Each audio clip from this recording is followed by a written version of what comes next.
ស្វាគមន៍អ្នកគ្នាមកកាន់ The Forge Game The Forge មួយនេះគឺទៅតែនឹងចេញទេក៏ប៉ុន្តែអ្នកលេងនឹងគឺច្រើនខ្លាំងមែនទែនម្យ៉ាងទៀត game មួយនេះគឺនៅក្នុង beta ឡើយទេគឺគេអត់ទាន់ដាក់ update ពេញលេញទេឥឡូវវាថាគេ update បានត្រឹម 50% ឬមួយក៏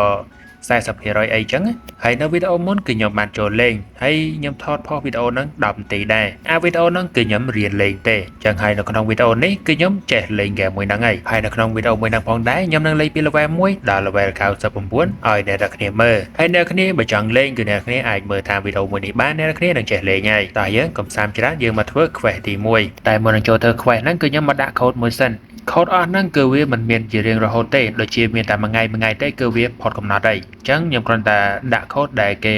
ឲ្យយើងដាក់ថ្ងៃហ្នឹងទេថ្ងៃស្អែកមានទៀតថ្ងៃស្អែកមានទៀតអីចឹងទៅឬមួយក៏ដាច់ពេលណាក៏ខ្ញុំអត់ដឹងដែរតម្រាំតែវីដេអូហ្នឹងចេញបាត់ខូដអស់ហ្នឹងគឺអត់ដំណើរការទេសម្រាប់អ្នកនរគ្នាអញ្ចឹងអ្នកគ្នាមិនបាច់ដាក់ទេអ្នកនរគ្នាចូលមកភ្លាមហ្នឹងគឺអ្នកគ្នាមកជួបជាមួយនឹង Sensei Moro ដើម្បីយក Paycard មួយ Paycard ហ្នឹងគឺវាអន់ទេក៏ប៉ុន្តែវាថាគេបរៀនយើងធ្វើ quest ណាអញ្ចឹងហើយគឺយើងចុច Let's Start ហ្នឹងមកបន្ទាប់មកគាត់នឹងឲ្យយើងទៅជីកថ្ម6គ្រាប់និយាយរួមទៅនៅ level 1ដល់ level 6នេះគឺយើងធ្វើមិន complete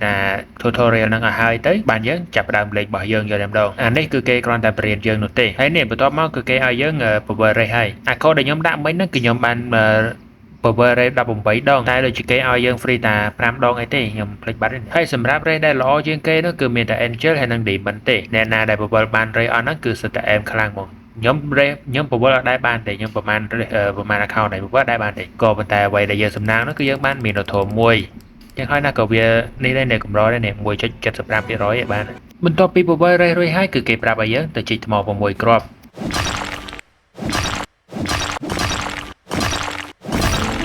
បន្ទាប់មក Sensei Mirror ប្រាប់ឲ្យយើងទៅនេះទៅដំដែកទៅ Forge ណាយើងយកថ្មដែលយើងដំហ្នឹងយកទៅ Forge ហើយកន្លែង Forge ហ្នឹងក៏នៅចិត្ត Sensei Moro ហ្នឹងឯងយើងចុចអក្សរ E មកបន្ទាប់មកគេឲ្យគេដាក់ឲ្យ Forge សម្រាប់ Forge ដាវគឺយើងចាប់ផ្ដើមគឺ3ឡើង3គ្រាប់ឡើង2គ្រាប់គឺគេឲ្យ Forge ទេហើយថ្មដែលយើងដាក់កាន់តែច្រើនគឺយើងមានភាគរយបានអាវុធល្អជាច្រើនបើយើងដាក់3បានតែកូនកបិតអីទេតែបើយើងដាក់ដូចជា12 13 15 16អីបានសាមរ៉ៃឬមួយក៏យើងដាក់30 20អីហ្នឹងគឺបានសតាដាវធំអីហើយdamageនឹងតម្លៃរបស់វាហ្នឹងគឺវាគិតទៅលើរបស់យើងហ្នឹងគឺជារ៉ែរបស់យើងហ្នឹងឯងរបស់យើងលយគឺវាឲ្យកាន់តែខ្លាំងdamageកាន់តែខ្លាំងហ្នឹងឯងពួកនៅកោះទី1នេះគឺវាអត់សូវណាទេអត់មាននិយាយរួមទៅអត់មានខ្លាំងយកហ្មងសិតតែអន់ហ្មងតតែយើងទៅកោះទី2បានមានខ្លាំងហើយសិតតែកម្រទៀតអញ្ចឹងឥឡូវគឺខ្ញុំបានធ្វើដាវ Dagger មួយ Dagger ហ្នឹងកូនកបិតហ្នឹងនេះបន្ទាប់មកគេឲ្យយើង Forge ឲ្យយើងហ្នឹង Forge ខ្លួនឯងគេអត់ប្រាប់យើងថាត្រូវ Forge មិនទេយើងគ្រាន់តែចាក់មកឲ្យរាប់ដល់3បន្ទាប់មកយើងសប់ផ្ទះនេះសប់យល់មើលយើងផ្លុំភ្លើងឲ្យវានេះណាវាឡើងពេញហើយបន្ទាប់មកទៀតដល់មកយើងចាក់អាហ្នឹងវាយើងអាច skip បានបើសិនជាអ្នកគ្នាទិញ Game Pass របស់វាក៏ប៉ុន្តែយើងលេង free ទៅមិនបាច់ចាំចំណាយលុយអីទេអានេះដូចយើងស្ទូចត្រីហ្នឹងយើងតម្រង់អានោះឲ្យដូចដល់ពពដល់ពណ៌លឿងហ្នឹងទៅគឺនិយាយស្អីខ្លះនេះវល់ពេញហ្នឹងនេះបន្ទាប់មកដល់ពេលវារាប់យើងរាប់មកចុចអីចំចុចមួយទៀតបើយើងចុចលឿនពេកក៏អត់កើតយើងចុចយូរពេកក៏អត់កើតធ្វើម៉េចចុចឲ្យវា perfect យកតែម្ដងដាក់មួយទៀតមក Dagger របស់យើងហ្នឹងនេះមើលទៅក៏ថោសុទ្ធបាទមែនតែន good 864 damage 1ឲ្យគត់ងាប់ហ่าបន្ទាប់ពីធ្វើដាវហើយគឺគេឲ្យយើងប្រើដាវមួយនិងយកដាវមួយទៀតយកទៅលក់ហើយយកទៅលក់នោះគឺនៅគៀននឹងឯងនេះបែបនេះហើយខ្ញុំបញ្ជាក់ដល់គ្នាមួយទៀតដាវដែលលក់បានថ្លៃជាងគេនោះគឺជាដាវគេហៅ Colossal Weapon ឬមួយក៏ Battle Axe អីហ្នឹងអាហ្នឹងគឺយើងប្រើអ20ទៅ30ឡើង20គ្រាប់ក៏បាន30គ្រាប់ក៏បានក៏ប៉ុន្តែ30គ្រាប់គឺវាមានភាគរយច្រើនជាងអញ្ចឹងយើងអាចដាក់30គ្រាប់ទៅអាហ្នឹងបើសិនជាយើងចង់ farm លុយតែអាហ្នឹងគឺអត់ទាន់ដល់ពេលយើងត្រូវធ្វើទេតើយើងទៅកោះទី2សិនឥឡូវហ្នឹងគ្រាន់តែយើងនឹងមកធ្វើ quest គេឲ្យសិនទៅ quest បន្ទាប់របស់យើងហ្នឹងគឺគេឲ្យយើងជីករ៉ែបាន10គ្រាប់និងសម្រាប់ zombie មួយ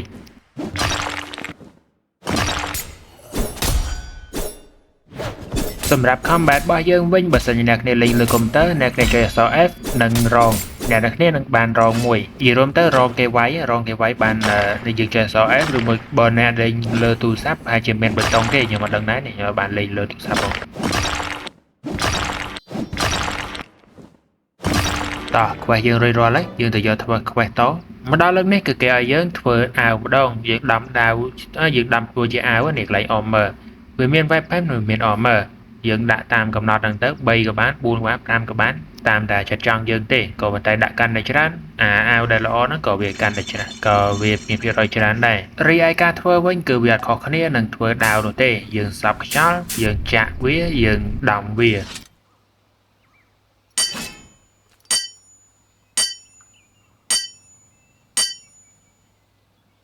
បាយខ្វល់ច្រើននឹងតែសម្រាមបាត់ហើយបើជើងហ្នឹងដើម្បីប្រមាណបើជើងនេះដូចយ៉ាងនេះនឹងដូចដុំថ្មសុទ្ធនឹងមើលល្អ 60% 3 defense អូខេ33កាក់បន្ទាប់មកទៀតគឺគេឲ្យយើងធ្វើអាវក្រោះមួយទៀតនិយាយរួមទៅអាវក្រោះរបស់យើងគឺមាន3ជើងមានដើមទ្រូងមានមួកមានតែ3ហ្នឹងទេមានតែ3ហ្នឹងគឺស្ទៀវហើយអញ្ចឹងលើនេះគឺខ្ញុំបានមួកផ្ទាល់ទឹកមើលដូចផ្ទាល់ទឹកគឺមានឃើញមួកស្អីនេះដូចអាគីឡូដួសទឹកហ្នឹងហើយការដាំរបស់យើងហ្នឹងគឺមិនមែនចេះតែដាំទេណាដាំរបស់យើងហ្នឹងបើសិនជាយើងដាំវាបែតវាលោតបែតមកអត់ល្អវានឹងកាត់damage របស់យើងឬមួយកាត់លុយរបស់យើងតាមហ្នឹងឯងមិនថាដាវយើងល្អប៉ុណ្ណារ៉ែយើងល្អប៉ុណ្ណាយើងដំទៅតែដំវាបែតហើយតែ3 4ដងហើយគឺ damage វាធ្លាក់ចុះហើយតែបើសិនជាយើងដំវាបានល្អវា damage វាកាន់តែខ្លាំងតាមហ្នឹងដែរហើយទឹកដៃដំរបស់ខ្ញុំគឺអ្នកគ្នាឃើញអញ្ចឹងបើមិនខុសមួយឬមួយក៏ខុសពីរដែរចាឥឡូវយើងមកពាក់ស្បែកជើងហើយនឹងមុខរបស់យើងសិនមើលហាកប់សេរីណែហ្គេមមួយហ្នឹងអ្នកដែលចូលចិត្តអាវ៉ាថាខ្ជូតឬមួយក៏អាវ៉ាថាប្រែតអីគឺចូលទេដោយសារគេអត់ចង់លេងអាវ៉ាថាជ្រុងអញ្ចឹងណាហើយសម្រាប់ pick card របស់យើងវិញគឺយើងអាចទិញមកពី Miner Fred នេះនៅកោះទី1ក៏មានកោះទី2ក៏មានដែរក៏ប៉ុន្តែអ្នកលក់ហ្នឹងគឺផ្សេងគ្នាហើយ pick card របស់យើងគឺតម្លៃខុសគ្នាទាំងអស់ pick card របស់យើងហ្នឹងមិនមែនចេះតែម៉ាញថ្មបានទេអាថ្មដែលវាមាន damage អត់ដល់គឺវាម៉ាញអត់កើតទេឧទាហរណ៍ថាយើង pick card មួយនេះគឺយើងអាចម៉ាញថ្មទូចបានដែលវាមាន damage តែប្រមាណដូចជា100 200អីហ្នឹងឯងតែនៅពេលដែលយើងយកទៅម៉ាញdamage ពណ៌ថ្មមានឈាម1000អីគឺយើងមិនអត់ចេញទេតតែយើងមានភេកាdamage វាយម្ដង100%ហើយភេកាដែលយើងប្រើឥឡូវហ្នឹងគឺ damage វាតែ10ទេអញ្ចឹងទៅគឺម៉ាញបានត្រឹមពួកឈាម50 100អីហ្នឹងឯង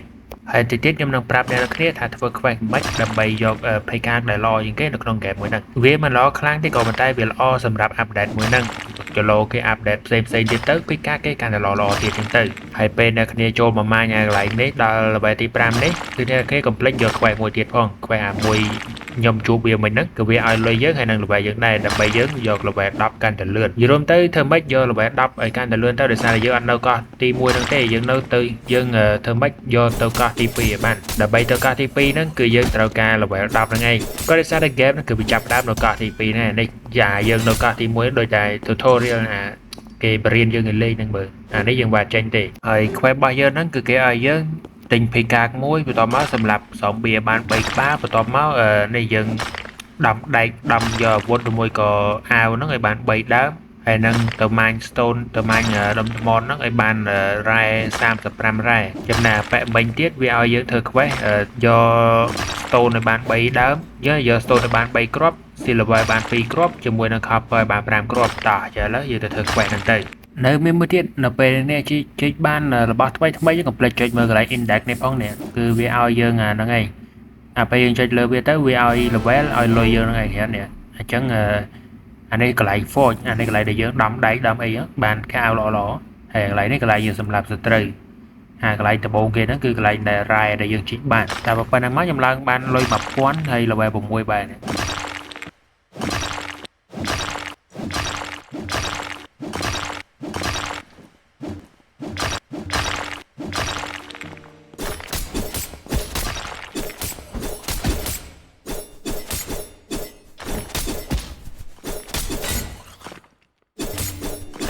ដាវដើម្បីអន់មែនអើយតែមិនអីទេឡើងទៅកោះទី2យើងបានដាវល្អពាក់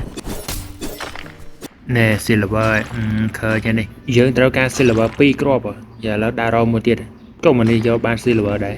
ជីកបានថ្មចេកបាទមើលឲ្យ banana night ឈ្មោះអែមដល់កយអា silver អត់ដឹងនៅណាទៀត silver ហ្នឹងមានទេបងក្នុងថ្មហ្នឹងអត់មានទៀតមាន copper ឯណាបានចេកទៀតក្រមកវិញ ấy da các bạn ơi nè nào nè son nè bạn silver mai trong cái gì dương từ thưa quay to một tọp máu dương mà thưa cái ao rồi một cái đào ấy bạn bay mất rải bao giờ mà cô ấy miền là thùng làm ram tiếp nè bạn này cái mũ tiền tận ai số là nè tờ nắng lo sầm khăn trên tận ai bao giờ là một nó cột chật sập ram bị rồi được mấy ram ok vì lo dương à một pi được mấy chả làm được mấy defend ส่งคาตานาว่าบอคาตานาวะเซนคาตานาโอเคดาวเดอะมิกครั้งใดมาจอด perfect perfect perfect perfect bad perfect perfect ទាំងអស់ហើយនឹងជួយ bad មួយទៀតអើយត្រូវ damage កាប់ដែរនេះ damage ម៉ានជួយលក់លើកមើលgood 78% damage 6ងាប់អញហើយមកលើនេះយើង upgrade ម្ដងយើងលើកនេះយក colossal sword ម្ដងអូយពេញបាត់ហើយអញ្ចឹងយើងទុកដាវបានតែ2នឹងនៅក្នុងខ្លួនយើងអាចយកលុយទិញបានដែរមានអីហើយ complete មើលកន្លែងនេះយើងនេះindex យើងនេះមិនយើងទៅបានដាវហ្នឹងហើយយើងត្រូវបានធំរាមហើយជេកសិតអថ្មីអាហ្នឹងពួកអាហ្នឹងសិតតែលុយ hay level មកពូខ្ញុំលក់ PK 2ហើយកូនកបាត់មួយអាហ្នឹងផ្ដាល់ចងអាចមួយ$149អូខេឲ្យមកកប់បាត់đấyលុយខ្ញុំខ្លាចអ្នកមានមែនហ្នឹងខ្ញុំឥឡូវមានលុយសម្រាប់ទិញ gold ពីកាងមួយអញ្ចឹងខ្ញុំទិញ gold ពីកាងមកឥឡូវក្រលហាមវិញហ្នឹងក៏តែមិនអីទេវាយថ្មរបស់យើងហ្នឹងគឺកាន់តែឈឺមកលើនេះបានកន្លោះសឲ្យបាទប៉ុណ្ណានៃដាវនេះ3030រ៉ែបានមួយមកកុំឲ្យខុស perfect good perfect okay perfect get great perfect ខុសមួយបាទមួយ great perfect great good ចូលយូររំដល់វិញ perfect ពីរដង perfect 3ដងខុសមួយអើយតែប៉ែបងតែមិនអីទេខុសមួយខុសទៅវាមិនដកយើងខ្លាំងទេឥឡូវមើលដើម្បីប្រហែលមើលតិច great 84បាទ11ដើម្បីងាប់អាយហើយក៏ផ្លេចចូលមក index ដើម្បីយកដាវយេឥឡូវខ្ញុំវា10ហើយនេះយើងអាចចេញពីកោះនេះបានហើយមកជួប Sensei Moro 30ហើយវាប្រាប់យើងថាទៅ enchant ទៅ upgrade ដាវរបស់យើងខ្ញុំប្រាប់នៅគ្នាមួយទៀតupgrade ដាវហ្នឹងគឺវាមានបែបចេះយើងត្រូវការ essence essence ហ្នឹងគឺយើងបានវាមកពីការសម្លាប់សត្រូវដូចជា zombie មួយក៏ឆ្អឹងអីចឹងទៅហើយវាឲ្យហ្នឹងគឺវាឲ្យប្រភេទតាមទេពួកlevel មួយវាឲ្យសិតតែអត់ប្រយោជន៍ទេចំណែក level ធំទៅខ្លាំងទៅសិតតែនេះហើយវាឲ្យរបស់ល្អហើយយើង upgrade ហ្នឹងគឺវាមាន%នឹងបែកទៀតដូចនៅកន្លែងនេះអញ្ចឹងនេះនេះវា%គឺ100% up ទៅដឹងតែឡើងទៅ level 2ហើយយើង up ទៅហើយវាត្រូវការ essence នេះតបមកគឺយើង up ទៅ level 3បាន100%ទៀតតែដល់ពេលយើង up ចូល level 4វាដក70% ឬមួយក៏អីចឹងទៅហើយក្នុង3 level គឺវាមានឲ្យយើងថែមប្រឡោះមួយទៀតប្រឡោះហ្នឹងគឺយើងដាក់ rune ហ្នឹងបែបមិនដាក់ rune ហ្នឹងគឺជាពេលយើងវាយខ្មោចវាយអីបានហ្នឹងវាធ្លាក់វាមាន%ធ្លាក់ rune ហ្នឹងមកហើយ rune ហ្នឹងគឺវាមានដូចជាវាយឈឺឬមួយក៏ដាក់ភ្លើងលើដាវយើងឬមួយក៏បន្ថែមឲ្យយើងវាយលឿនឬមួយក៏ថែមឲ្យយើងដាក់ទៅលើចបជីកបានលឿនឬមួយក៏ជីកបានរបស់ល្អបានអីចឹងណាហើយនេះវាប្រាប់យើងឲ្យដាក់ហ្នឹងនេះដាវរបស់យើងគឺបានភ្លើងដោយសារតែហ្នឹង free មកទេណែមើលភ្លើងឯងមិនមែនបានតែបង្ហាញណាភ្លើងហ្នឹងនៅពេលដែលយើងវាយសត្រូវវាមាន%សត្រូវរបស់យើងហ្នឹងវាឆេះខ្លួនវាឆេះដគ្នាបន្តមកទៀតយើងមកជួប Sensei Moro ម្ដងទៀតដើម្បីទៅជួបតា Wizard ដើម្បីយក portal ដើម្បីទៅសម្កោះទី2តោះទៅតាមខ្សែក៏ប៉ុន្តែមុនទៅយើងមកធ្វើ quest មួយទៀត quest មួយនេះគឺស្រួលទេវាយើងមកជួបបែបមួយនេះមកវាយប់ដោយសារតែហ្គីតារបស់វាហ្នឹងបាត់អញ្ចឹងឥឡូវយើងទៅជួបយើងទៅយកហ្គីតារបស់វាសិនហេខ្ញុំទិញហើយតែ